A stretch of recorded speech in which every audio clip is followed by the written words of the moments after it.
Today on our 2018 Chevrolet Equinox, we're going to be taking a look at and showing you how to install the Blue Ox base plate kit with removable arms, part number BX1730. So here's what our base plate is going to look like on our Equinox once we have it installed. I do want to mention that the breakaway switch here, as well as the wiring you see tucked behind here, are sold separately, part of a braking system, and the diode wiring kit that we're going to be putting on later. Our base plate is going to allow us to tow our Equinox down the road safely and securely behind our motorhome. It's going to evenly distribute the weight off of our suspension and take some of that strain off while we're towing it. One of the nice features is when we're not towing, if we pull this pin right here, we can rotate the arm and it'll actually come out, giving it more of a clean look. It's also going to come with a protective cap to go in the receiver tube here for whenever we're not towing and we remove the arms. Right here on the inside of our arms, we're going to have a couple tabs, and that's going to be where we hook up our safety chains. So there's going to be a nice large loop. Not going to have too much trouble getting those on or off. Now it's also going to have an integrated mount for our breakaway switch if you're using a braking system, as well as these two tabs here, which you can mount any kind of electrical connector, making it a lot easier to get to whenever you're getting ready to tow. Our base plate is going to have a steel construction, so it's going to be nice and durable. And the black powder coat finish is going to keep it looking nice for a long time. Our base plate is a custom design, so it's going to fit your Equinox perfectly. And as you can see, we're not going to have to even cut any bit of the fascia to get it installed, and all the hardware is included. Our base plate is going to be compatible with most Blue Ox tow bars, as well as some Roadmaster tow bars with an adapter that is sold separately. Now our attachment tabs are going to be 16 inches off the ground. And that measurement is going to help you out whenever you're looking to hook up your tow bar to your motorhome and make sure you stay in that 3-inch safe zone. So if you're looking to flat tow your Equinox down the road behind your motorhome, our Blue Ox base plate is going to be a great option, and it's going to be a bolt-on design with no welding required. So let's go ahead and show you how to get it in place. To begin our installation, we're going to come underneath the hood, and right here at the top of our grill, we're going to have some fasteners that we're going to have to remove. And there's going to be a total of 6 of them. If we go across the front, we're going to be using a T15 Torx bit to remove them.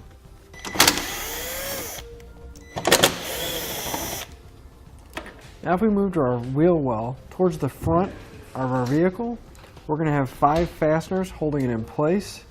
And again, we're going to be using that same T15 Torx driver to pull them out.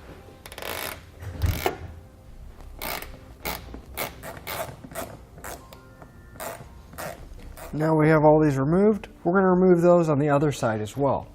Along the edge here, I'm just going to pull on the fascia just slightly enough so that we can get a grip on the wheel well liner itself. And we're going to push that back. And if we look right where our fender meets the fascia here, there's going to be a bolt that we're going to need to remove. Now I'm going to be using a 7mm socket to remove it. And we're going to go ahead and remove the other side as well. So now underneath our fascia at the very bottom, we're going to have several bolts going along the center section here. And then if we come to the very outside edge, right where this deflector is, right behind it, we're going to have 1 bolt on each side. So we're going to need to remove this one right behind the deflector. And then there's going to be 3 on each side going towards the center. So a total of 4 on each side that we're going to have to remove. We're going to be using a 7mm socket to take them out.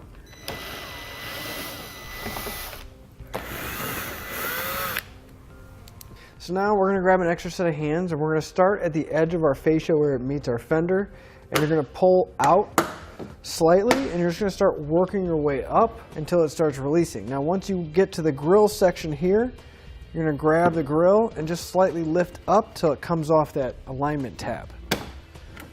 Now we do have some electrical components, so you don't want to pull too far. And on the passenger side here, we're going to have this main harness that's going to connect to our fog lights and everything else. So we're going to grab that red tab and pull it out to unlock it, and then push on the black tab, and it should release the connector. Now we're going to set the fascia aside so it won't get damaged. With our fascia removed, we're going to need to remove our driver's side headlight. And if we come to the engine bay area, we're going to have 1 towards the center and then 1 towards the back of the vehicle. Now there's going to be two more if we come underneath the headlight. We're going to have one right by our horn sections, kind of recessed back a little bit. And then if we come to the side, we're going to have another one right here in the side. Now they're all going to be 7mm heads on the bolts, so we can use a 7mm socket to pull them out.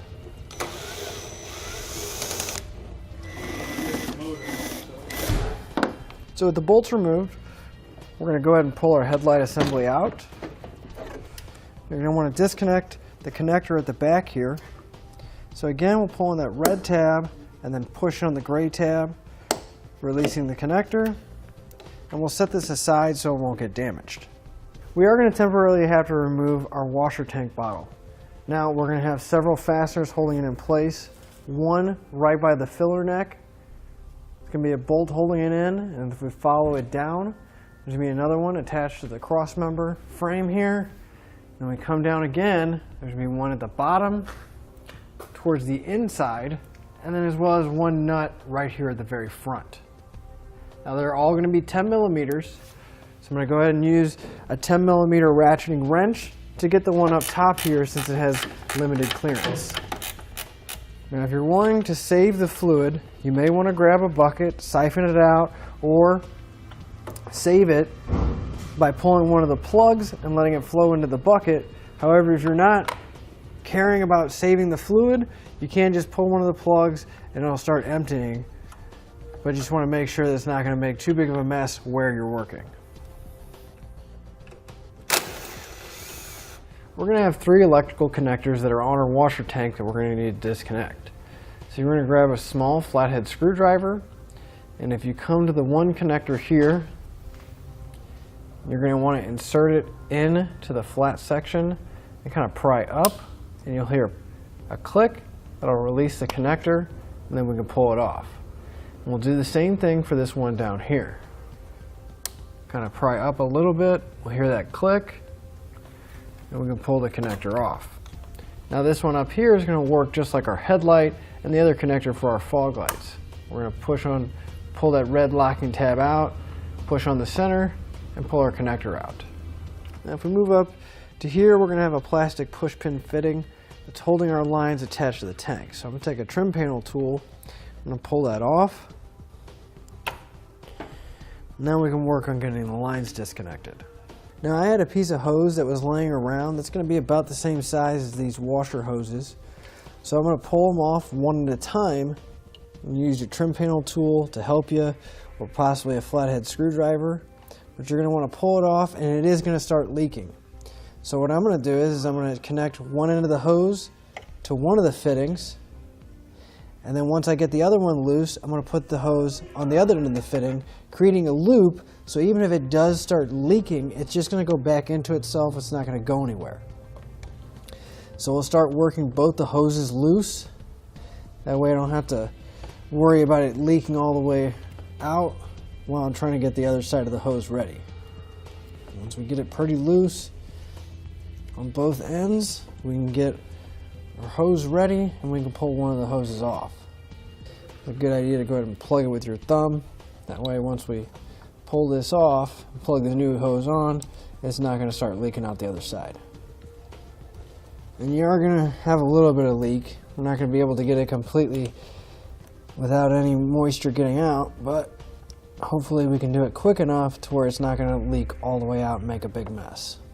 So with our hoses disconnected and our electrical disconnected, we'll go ahead, pull our washer tank out, and we'll set it aside. So if we move towards the center from our washer tank, we're going to have this little electrical connector. That's going to be our temperature sensor.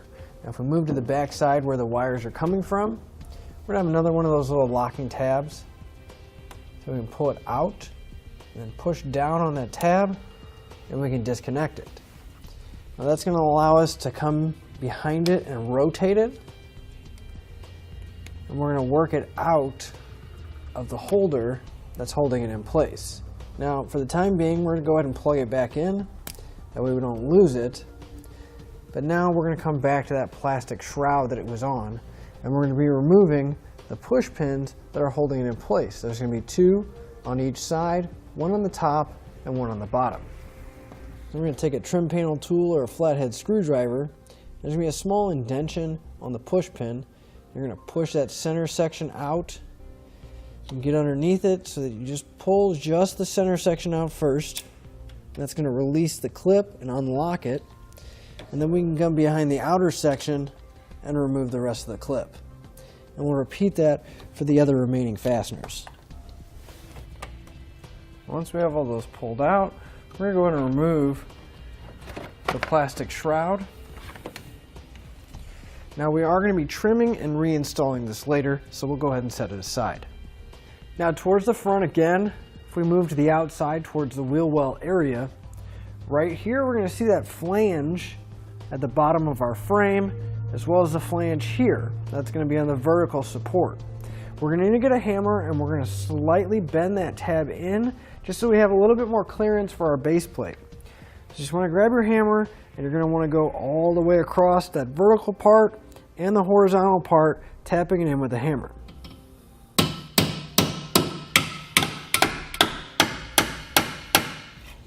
Now you don't need to bend it a whole lot, we just want just a little bit of a curve going towards the middle of our car, and we'll do that for the other side as well. Now here on the driver's side frame rail, you're going to notice that we're going to have a clip holding in some electrical lines. We're going to pull that out. It's going to make getting the base plate in that much easier. You just want to take a flathead screwdriver or a trim panel tool and pop it out, push it out of the way for now, because when we go to put our base plate in, the tabs are going to be sitting right here. Then we're going to grab an extra set of hands and we're going to loosely put our base plate in place. Now again, we're going to line it up right on the edge here along the top of the frame here. And once we have it loosely in place, you're going to want to grab a pair of vice grips or some kind of clamp and clamp it into position. And you're going to want to do that on both sides. With the base plate clamped in place, you're going to want to get a level and make sure that the base plate is nice and level on the vehicle, so once we start drilling, it's not going to be off center. Before we start drilling, we want to get our hardware ready.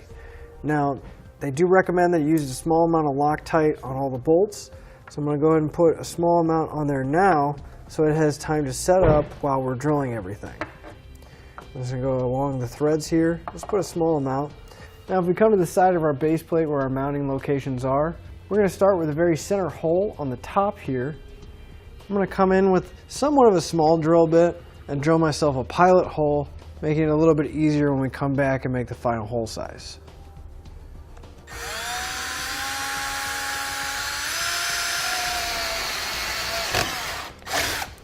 Now we can come back with a 3/8 drill bit and we're going to drill out that hole to the full size of a 3/8 inch. So with our hole drilled, we're going to take one of our bolts and make sure that it fits all the way through. And then on the inside, we're going to take one of the nylon locking nuts and we're going to secure it down. Now we're going to want to double check our level and make sure it's nice and level, and if it is, we're going to go ahead and tighten up that bolt all the way. So I'm going to take a 9/16 socket and wrench and tighten those up all the way.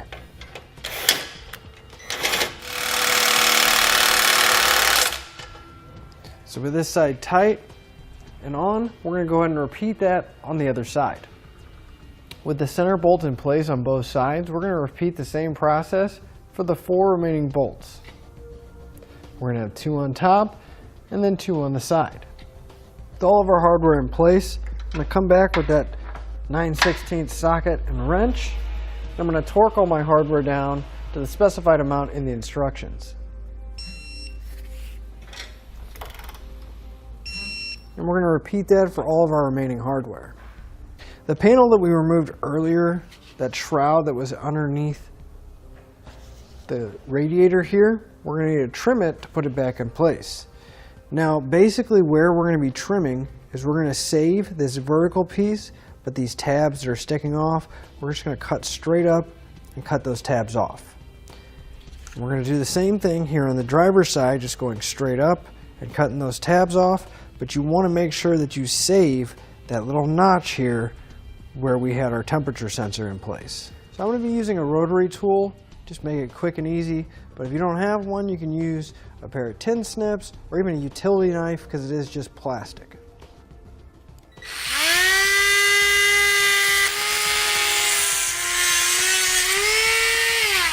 And we'll go ahead and cut the other side as well. So here's the section that I cut off the driver's side that has a temperature sensor mount. As you can see, I made some marks on there, and we're going to need to take out that entire section so we can reuse the temperature sensor mount. So again, we're using a rotary tool and cutting that out, or you can use a pair of tin snips.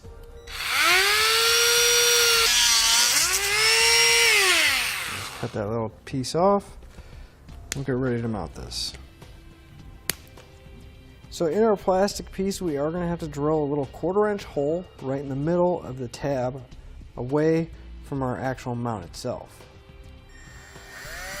Now we can get ready to put that panel back in place and mount up our sensor mount. So we can take the panel and we're going to go over that bottom lip underneath. You may have to bend those tabs in to go behind the base plate. And we can lift it up to where those holes are going to line back up. And we can take our push pins that we took out. We're going to push the outer section in first and then lock it down with the center section. Now before we put both of them in on the driver's side, I'll show you how we're going to mount that temperature sensor mount. So we're going to line up that top one with the hole, but we're going to take that hole that we drilled in our mount and we're going to take the clip and we're going to go through our temperature sensor mount, and then we're going to line it up in the original hole and push it into place. And then we can put the bottom one in place. You just want to make sure those center sections are pulled out before you try to push that push pin in. Take our temperature sensor and push it back into place. Our base plate kit is going to come with some permanent safety cables, and we're going to need to wrap this around the edge of our base plate here and then around the frame, and we'll be attaching it with the quick link here, right here at this tab at the bottom of our base plate. Now we're going to do this for both sides. So I actually took my safety cable and I wrapped it around twice, coming from right here at the base plate and then going around the frame. You're going to want to tighten that quick link up. Grab a 15mm socket, and tighten it up all the way, making sure it's nice and secure. Now with this excess cable, we don't want to leave it all loose like this, because if you look up underneath the frame here, we're going to have some pulleys and some lines in the way. So we're actually going to take some zip ties and secure it anywhere we can to make sure it's nice and tight and away from all of our components. So we got a couple zip ties on here, keeping that cable close to the base plate and close to the frame. So we got plenty of clearance between our pulley and even the hoses and tubes that are running right here. So we'll go ahead and put the driver's side on as well. So we used the same method we did on the other side. We wrapped our safety cables around the frame and cross member here twice, and then we took some zip ties to keep it nice and tight and away from all the lines over here. So we can take our washer tank. I'm going to loosely put it in place, so make sure you line it up properly, and it should be able to hold itself up because of that stud right there. All of our factory hardware is going to go back into place except the one back here right by the fender well. We're going to grab the included 1/4-inch bolt.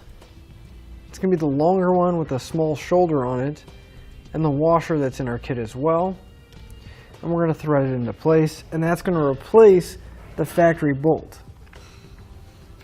We can start putting all the factory hardware back in place as well.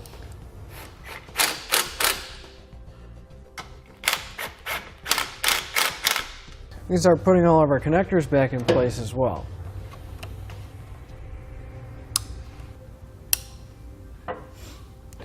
Then finally, we can start working on putting our hoses back in place.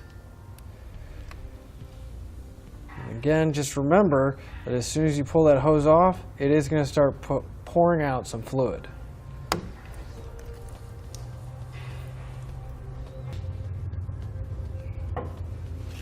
And go ahead and plug our headlight back in and get it mounted back up.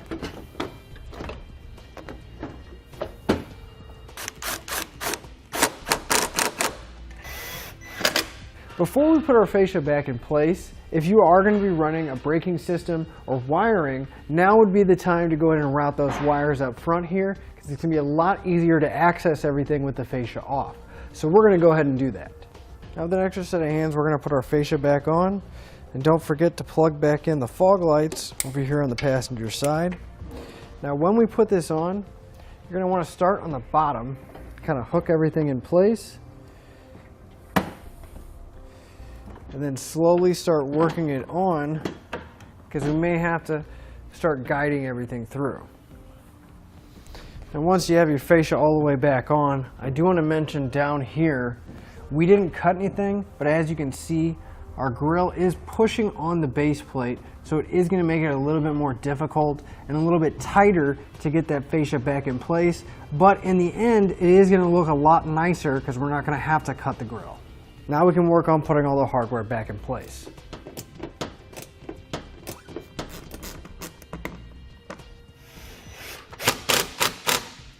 So we can grab our removable arms. We're going to slide them right into the receiver tube there.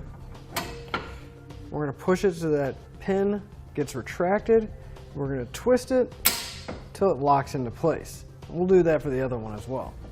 Then we're ready to hook up to our RV and hit the road. And that'll finish up your look at the Blue Ox base plate kit with removable arms, part number BX1730 on our 2018 Chevrolet Equinox. Thanks for watching. Click the link in our description below to shop, learn more, or visit us at etrailer.Com and leave us a comment if you have any questions.